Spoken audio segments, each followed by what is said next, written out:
What's going on, guys? Welcome back to the Leave It to the Judges MMA show. I'm with the boys, Nick and Xavier. And today, guys, we're going to be ranking every single women's division going into 2026. We're going to be ranking them on terms of excitement, who the champion is, who the contenders are. Guys, let's start it. We're going to go from worst to best. There are only three divisions, so it'll be a quick one, but let's discuss it, guys. Who, what's the worst division in women's MMA right now? I mean, I think that if you're not tweaking, there's only one answer here. Women's bantamweight is kind of shit. Let's just be honest. Um, it's so shit. So in fact that we are having to bring out potentially the corpse of Amanda Nunes just to drum up some excitement for Kayla Harrison. Um, a part of me kind of wishes that this fight was taking place a little bit later. Like I would rather have seen Harrison kind of have a couple fights, establish herself as a champ in the division first. But because there's really no needle movers outside of Amanda, um, like here we are. Yeah, I didn't even have to write this one down. It's instilled into my memory right now. It's easily bantamweight. There's no discussion here. I mean, just as a whole, Misha Tate, does she even fight anymore? I She couldn't tell you. she's ranked 13th. And then Bueno Silva, for being a title challenger like a year and a half ago, to what she is now just shows the level of the division, I feel. Overall, even That's still, that's a good point. Norma Dumont's all right, but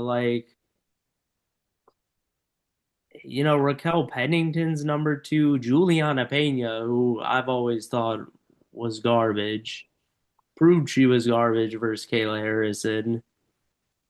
And this is what we're dealing with here. I mean, an old ass Raquel Pennington is still ranked number two. Like that's She just almost won the belt. I know. She almost beat Pena. Yeah, this division it's sad.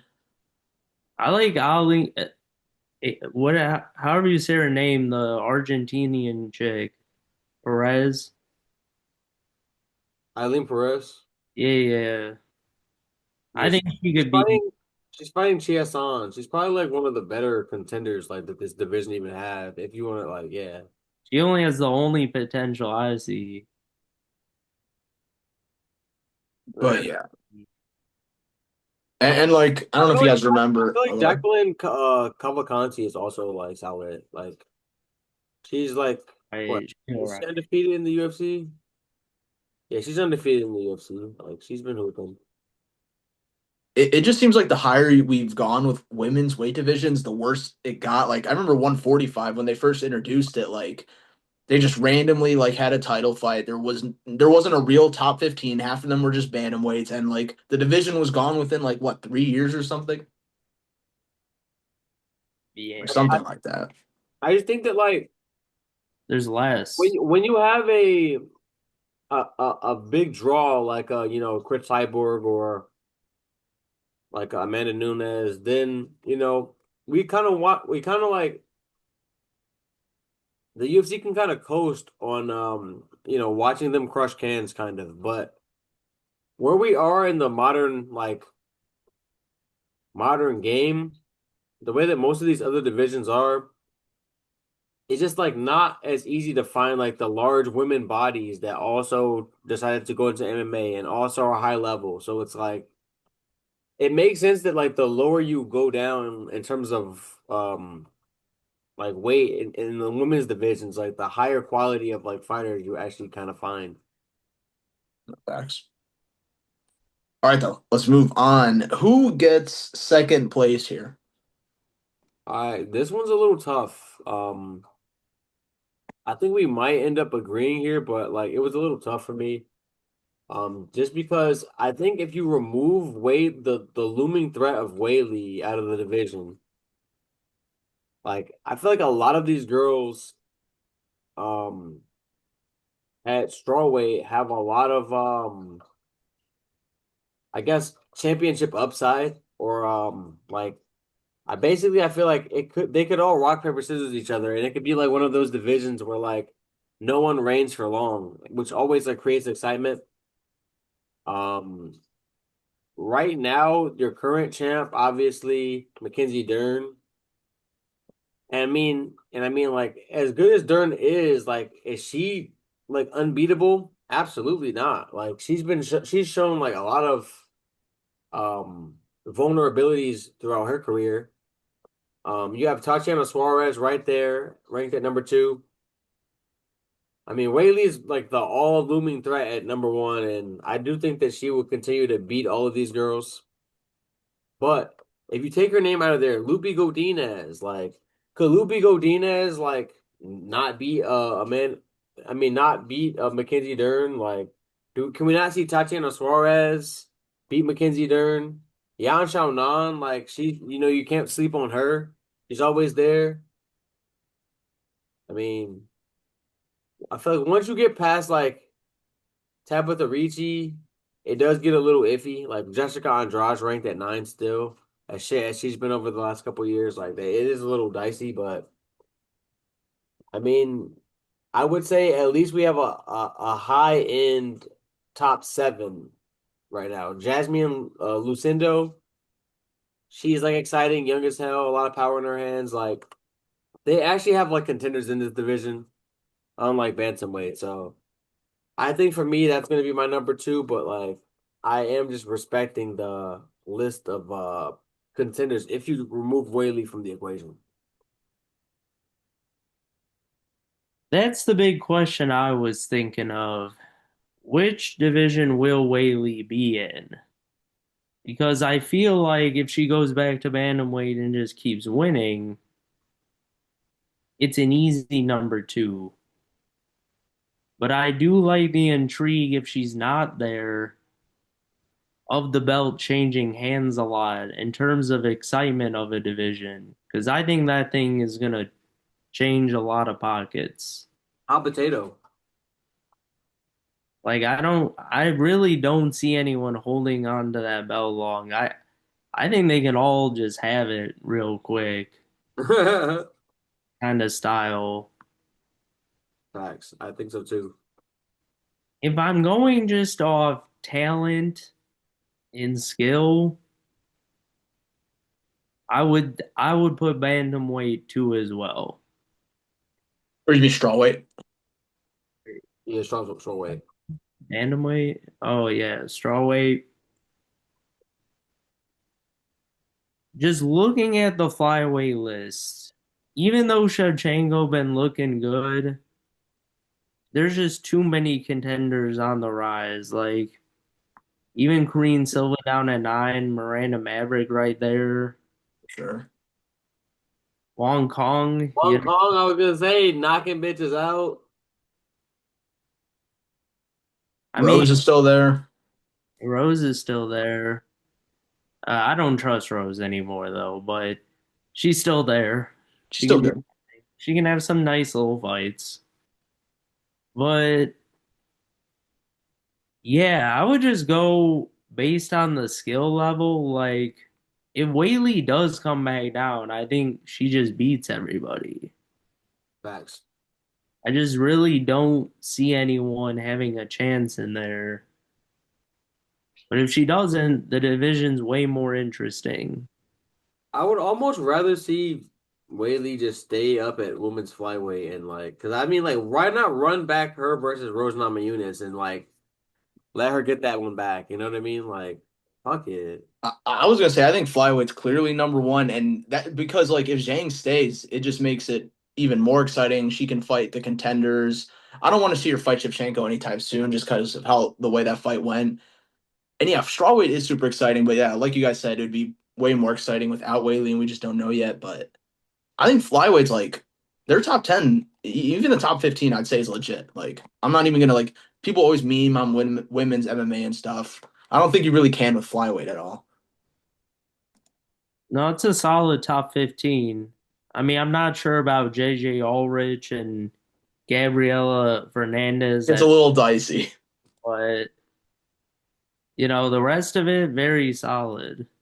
Com- But compared to strawweight. how do we think it's going to be now that we have our rankings? How do we think the year overall is going to go for women's MMA? Any bold takes, hot predictions? Ooh, I Old takes. bold takes. Or just any thoughts? I think Loopy will be the champ by the end of the year. Let's see. I'm a big Lupi Godinez fan, man. I love the way she scraps in there. She's like, she puts a lot of pressure on her opponents. And yeah, I mean, I'm not mad at that. Like, she's definitely a dark horse in that division right now. Um, I'll s- I'll say I think Lupi could win the belt. Also, I think Suarez finally gets the belt. I think the door's wide open right now with no Whaley, and I Oh, think she's still legit, even though she was did not look great in her last performance. I I And think she's married to Patsy Mix. I think Suarez would beat Dern just on like I don't see Dern getting her submissions off, and I see a lot of top control and grappling by Dern. So I just think it's one of those matchup things. Um, so yeah, depending on Whaley, like again, like it keeps coming back to that because Whaley basically has like she owns this division, man. She can either like with the snap of her fingers make some new girls, allow some new girls to be champs, or just go down there and crush some dreams for a couple more years. You know what I mean? Just crush these girls' dreams. So it's up to her, man. Really. Sure. Anything else, guys? You guys want to touch on before we wrap it up? Do you think that let's just do you guys think that Shevchenko there's a chance that Shevchenko retires or if Amanda Nunes is able to beat Kayla Harrison, do you see her sticking around, or do you think that that's just like what?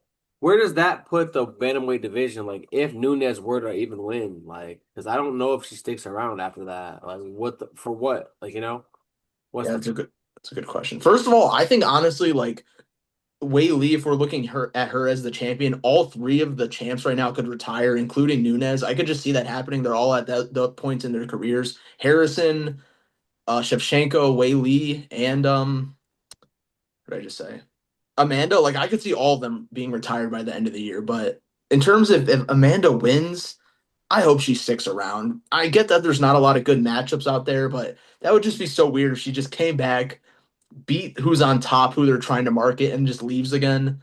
Not a good look. So right? I mean, I kind of feel like they might be trying to like get Kayla Harrison to beat her just to like build her name type shit. That's more like I think aligned with the UFC mentality usually. They kind of like these passing of the torch moments. But like you said, I don't know if Amanda would stay around, like because like even though you say it would be nice for like some fresh matchups, but I'm just thinking like what would be next? Like who would be next? how would it damage her, you know, like you have to think like when a fighter reaches like, GOAT status in any sport, you have to start thinking like, what do I have to lose? They only have to lose. Like, John Jones is there, where it's like it has to make sense, the risk has to make sense. And it's like, imagine if she lost to like a fucking Yana Santos for some reason. Like, how would that fucking look? You know what I mean? Yeah, Santos. Like, you know what I yeah. mean? Like, and from that perspective, it's like, do I really want to see Amanda like ruin her legacy by like losing to one of these inferior girls just because she's old and washed? Like, I don't know. Or Legacy, ruin like Kayla Harrison's momentum. Like the legacy's already made. I'm saying like I was really thinking about this. If Amanda Nunes wins and vacates, like Yeah. could this division be shut the fuck down? they just it's over, just cut it. I Like think I'm saying, like I don't think that it would be just because like we need more women's divisions. And that has been a staple for a while. But like, let's just be honest. Like, would you really be that upset if that division got cut? Like, I wouldn't. I mean, we're looking I'm at saying if you take out Harrison, you take out Amanda, like, and you just leave the rest of the girls, like, oh my gosh, what are we Ooh. doing? How That's is Yana awful. Santos top five? I'm like, oh my God, I'm looking That's at what I'm this. saying. Like, it's bad. I'm looking at it. It's bad, guys. Because after this like women's super fight, if they both like retire, like we're looking at a Pena Pennington rematch. Like, That's what I'm saying. oh And I no. mean, and Pennington's already like, knocking on the end of the career's door too. So it's like damn near the only thing keeping Raquel Pennington in this sport is the fact that she's ranked so high. You know? Like I, in most of these other divisions, like Raquel Pennington would have been pushed out by now. So like, I think Dumont would beat a lot of people up there. I'll just say that. I mean, yeah, but the field is just shit, man. It's just I think Dumont's decent though. I think Dumont's like one of the few good ones in there with Perez. that's fair. Perez could be nice. Honestly, I think if Nunez wins, she'll fight Shevchenko again. Shevchenko will lose again, and then we stroll along, man. I mean, the machine always moves. There's always going to be another contender, but I'm just saying it's just tough sledding, man. I think that the UFC would offer Amanda and or Harrison, whoever wins, like a bag to stay around, a bag, just because like without them, like until someone like naturally beats them to like crown the next like passing of the torch, like it's a bad look, I think. I agree. Yeah, But but that's it. anyways, thank you guys so much for watching this video. Let us know your rankings of the women's divisions going into 2026. And please check out the TikTok and we'll see you in the next one. Catch ya. Peace. Yeah.